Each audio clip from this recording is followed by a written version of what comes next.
We have a Loudwire Nights first this evening. Luke Grunts and Ian Fraser of Cleopatrick joining us on the show. You've been hearing their song Hometown on Loudwire Nights for a while now. Such a great song. So it's time to learn a little more about the duo. And since it is your first time on the show, I have like a few basic backstory questions to begin with, which I actually know the answer to, but for the sake of our audience, where are you guys from? How old are you and how did you meet? So we're from Cobourg, Ontario, Canada, which is a small town like an hour outside of Toronto. We're two 23-year-old guys, and we met when we were 4 years old on our first day of school. What is that, like preschool? 4 years old? Yeah, we would have been. It was junior kindergarten is what it's called up here in Canada. Do you remember what the first thing you like clicked on was? I mean, do you even have memories of being 4? Ian has a few memories. I feel like it's probably Spider-Man or something, right? Yeah, Luke introduced me to Spider-Man, and that was like, I only knew Superman. That was like the first other superhero I had ever heard of, and so that was super cool. He was expanding your horizons. You're like, wow, this guy really knows the world. That's funny. I didn't know there was more than one. Yeah. I was actually going to ask you, speaking of, why is Tom Holland, the actor who played Spider-Man, the one person your band follows on Twitter? We're just trying to get his attention, really. We're hoping that maybe one day he'll check his DMs and see the countless messages I've sent him. I'll basically just ask him if he wants to hang out or join our band as our bass player. All right. We'll try to elevate the message, see if we can't. Yeah, thank you very much. Yeah, we're trying to raise awareness. No worries. Yeah, well, I'll harass him a little bit with an additional Twitter account if that means absolutely anything. Yeah, thank you. No worries. So right at Cleopatrick.com, like when you Google it, it states homepage of Cleopatrick, whatever you think is rock. So why should I and others what we think is rock? I mean, it's our feeling that a lot of what is considered rock by today's standards is very watered down, very non-genuine, and just overall like super phony, like LA dudes getting together trying to write hits so they can be in car commercials, and that really doesn't sit right with us. We come from this small town where rock music was pretty important to us, and growing up we were like just searching for a band we could care about and believe in that was like our age, telling our stories but with guitar music, and we never found it. So that whole message is like we want people to leave their expectations at the door and like take a look at our band as honest music. You guys struck gold with Hometown. It's at number 3 on rock radio and climbing. What the hell is that song about? I've listened to it a million times. Was it like a stream of consciousness type of thing? Is there a message? Yeah. We wrote that song for like expecting it to be heard by like 10 people because that's how many people would come to our shows back then. And the song was about being from where we're from and feeling like no matter how loud we are, no matter how hard we try, our voices aren't going to be heard. You know, it's a lot about like the anxiety around that, feeling like, you know, we're putting everything we have into music, but we're just not sure how far that's going to get us or how many people are actually going to hear this music. And I guess the irony of that is now that a lot of people have heard it. You're very quiet over there, Ian. Are you good? Sorry. Yeah. I don't know if you heard that loud beeping. Of course you did. Yeah. That was just me turning my car off. No worries. Sorry about that. No, please. Where are you headed to? Anywhere fun? No, like here. I was just grabbing groceries, and then I was trying to race to get both of us don't really have good service at our house. Or our houses. So I had to drive into town because the only cell tower near my house just got blown down in a windstorm. What? Yeah, it's a whole thing over here right now. Okay, what's the population? You've piqued my curiosity. Is it like really small? I think it's 18,000. So it's not super tiny, but it's not very big. It's a retirement community. Oh, Jesus. You guys must stick out like sore thumbs. Yeah, we do. So how did you go from, like you said, like 10 people that showed up at your shows to Hometown being this like hit for you guys? How did that happen? Well, we put the song out, and I had been doing some online sleuthing, trying to figure out how bands get fans, I guess. And I found this woman named Ali Hagendorf, who is the head of rock at Spotify. Yes. And I sent her this totally BS email of me pretending to be a fan of our own band, like being like, "Oh my God, Ali, you got to check out this band Cleopatrick. I just heard their new song, Hometown. It's like the best song ever. Like, please, take a listen." Which was like so, I don't know. It was really like a Hail Mary shot. But within like 20 minutes, she replied and had put us in one of her playlists.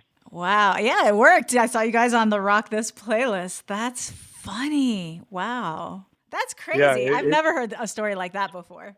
No, it got pretty nuts. Like I remember the first time we were put in the Rock This playlist, I was working. We were both working. We were working our like jobs in town. And like I was a barista and I was like serving coffees and like checked my phone really quick in the back and saw an email from Allison being like, "Check it out, you guys are on the cover of Rock This, blah, blah, blah." And I was like, "Oh my God, sick." And then put my phone back in my pocket and like went and got yelled at by customers or something. You're yelling at a future rock star, you a-hole. Yeah, you don't know who I am. You're the guy making me a latte. Speed it up. Yeah. That's an amazing story. I love that. So a lot of people comparing it's even on your Wikipedia page. I didn't need your Wikipedia page to tell me because you guys do sound, or at least Hometown does sound like Highly Suspect. It does have a little bit of royal blood in there. How do those comparisons sit with you guys? Yeah, we're cool with it. I mean, I think if you look at the landscape of rock music, those are like some of the cool bands that are really doing it these days. So it's definitely an honor, especially Highly Suspect. We really looked up to them with their first record. That was like a big inspiration to our sound in the early days. Yes. It's nice to hear that comparison, but we're hoping that when we put out this new record that people won't have us or won't have anyone to compare us to. Right. Because, the comparisons, first of all, Highly Suspect is my favorite band. So I'm with you on that. But yeah, the comparisons are all nice and good until you get to Greta Van Fleet, Led Zeppelin comparisons where that's all people want to talk about. So I'm kind of glad you brought that up. So what can you tell us about the debut album? I know you guys have been working on it all summer long. Is it over? What can you share? We're almost done. We're gonna start dropping some stuff soon. We're really excited about, but we put a lot of work into this. We kind of broke down some walls, did it all ourselves. We had like the option of going with like some big name producers that we really looked up to, but we ended up deciding that in order to like really make something true to ourselves and true to this new sound we're trying to build for rock music, that we should do it ourselves. And so we produced this record ourselves with our like main producer buddy, a guy named Jig Dubé, who's 21 years old. He's just in a band that we really look up to locally, and they're called Zig Mentality. Yeah, and we just kind of set out on like this crusade to make this epic rock record together, and it's almost done, and we're both like so proud of it. Sound wise, so you say there's no comparing it to anything. Yeah, we basically ran everything that we recorded. We recorded in like a nice studio in Toronto, and then we took all those bed tracks back to Jig's house. We went in his basement and basically drank Twisted Teas and ran things through fuzz pedals for like a month straight. And so yeah, like this record is fuzzy and it's aggressive and there's crazy bass and drum tones on it. It's like this awesome cross between like today's hip hop and the rock music of tomorrow. Ah, I love that. That's a great tagline right there. Incredibly well said. Yes, it Came really up with that off the top of my head. That was a good one. Keep that one. Make a note. You should totally reuse that. Ian, did it feel different, like being in this? I know you guys have put out a couple VPs in the past. Like, did working on the debut album feel different for you than the EPs? More exciting, more nerve-wracking? Anything different? Yeah, like I don't know. It really just felt like we were able to go for all the weird ideas that I don't know, it just really felt like there was nothing holding us back, and we had this freedom and this time and this space to just make absolutely whatever we wanted and without any doubts or questions. So it was, I don't know, it felt like growing up a little bit in the sense of making music for us. It was pretty special. Kind of along those lines, in a recent interview, Luke, you said that there's an incredible contrast between who we were when this song was written, of course, talking about Hometown, versus who we are now. And it's all thanks to this song. So what's changed? Yeah, I mean, before there was just a lot of doubt. Like we, again, coming from this small town, we haven't had any role models really to look up to or people to give us advice on like how this industry works, or like, you know, how realistic our goals are. And that was scary, and there was a lot of self-doubt involved with that. But when Hometown started to like click for everyone, and people started to message us and, you know, tell us that they liked our songs, as stupid as that sounds, it was like, oh wow, maybe we're onto something. Like maybe we do know what's good, and maybe we should keep trusting our guts. Nice. And then over the course of the few years after that EP dropped, like it was just kind of testing how far our guts can take us. And now we're here at a point where, we decided to do our entire album ourselves, because that's how good we feel about trusting how we feel. Yeah.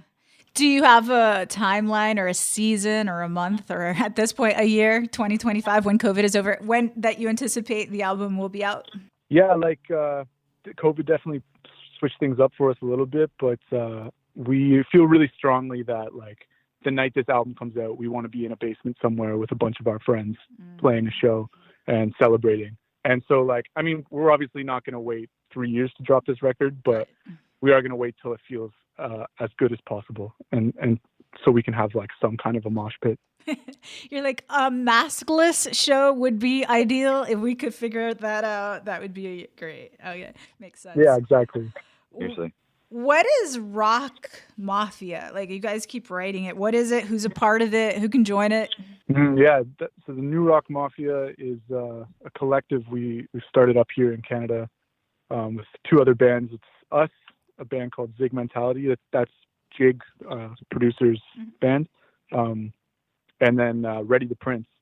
And it's basically our three bands. We've met each other just through playing music up here, and we've all kind of like clicked with our views on the current state of, you know, rock music and the music industry in general. And we're like holding ourselves together. We're pooling all our energy to create experiences for our most engaged fans, and kind of like take a stand as a collective against some of these other bands that are just kind of like decimating this genre, in our opinion. Of course. And it's not like a collective to put people down, but it is just a collective to hold each other up. And instead of like what it often is, like kind of every band for themselves, there's a lot of competition in guitar music. We wanted to like create this scene around our three bands and whoever will eventually bring in, of just positivity, and like, you know, it's healthy competition. We're all trying to like bring our sounds to the next level. And so I don't know, it doesn't really have a full definition right now, other than like we do shows together, and we are going to change the world. So modest. Your goals are, you know, they're out there, and I like that. I like the ambition. Ian, what would you say is the biggest blessing and the biggest curse of being in a two-piece band? I gave you the tough one. I gave the quiet guy the tough one. I'm sorry. No, it's okay. It's okay. I think the biggest blessing is that, I mean, this is kind of maybe a Luke and I specific thing, but it's very uncomplicated, you know, like there's our voices, you know, there's, I don't know, things are fairly simple, and we talk about ideas we have and concepts we think of, and it's, I don't know, things never get messy in that regard. It's just very open to each other's ideas, and it's always just been simple. I don't know if that's just me and Luke, or if that's a two-piece thing, but we'll say it's a two-piece thing for this question. Fair. And I don't know if there's a curse. Honestly, I can't. I mean, not having enough people to lift gear, like we've toured with just the two of us and our tour manager and best friend Jake, and there's only three of us to lift gear, so that's the biggest curse. Got it. That's fair. Well, at least you're learning absolutely everything from the ground up. So that one day when you don't have to touch anything, lug anything, you'll be like, yeah, we made it. I know I could do it if I had to, but I don't want to. We'll wrap on this one. I know you guys are playing Aftershock, which is happening October 7th through the 10th in Sacramento. What are you missing most about the live shows, and when do you anticipate getting out there? I know there's not even an answer for that, but I just ask it anyway. Well, I think we're both anticipating getting out there the moment that it feels like it's safe and fair for everyone. We're obviously ready to go, but it's just a matter of being adults and making safe decisions. I think what we're looking forward to the most is probably playing these new songs live, because we put so much work on them in the studio, And I just know there's so many moments that are going to make kids absolutely, jump 10 times higher than they have before. And I just can't wait to like have control of that and give everyone that moment together and just experience these new songs live. Love it. I hope to, speak to you guys for many, many years to come. Luke and Ian, thank you guys for your time. We'll keep our ears peeled for the new music, details on the debut album, and I'm sure we'll be chatting soon. Thank you. Thank you. Thanks so much.